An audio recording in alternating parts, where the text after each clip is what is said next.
de wawde sodde gerte de e jungo yimɓe ɓe sabu ne satti kadi mbiyede laamu hewti ga ko yimɓe sood yeeyoɓe seytoɓe yaade ko ɓen immotoɓe Sénégal ɗum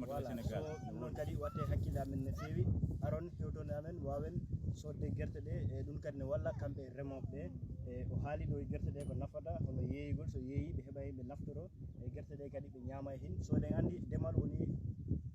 number 1 e fayda e nder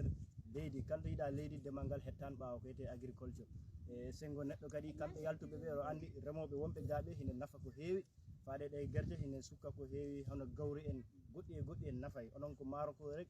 e ɗum ɗon tan wonani on hin so woni remoɓe ne woodi noon walliteɓe tan yejjita hamɓe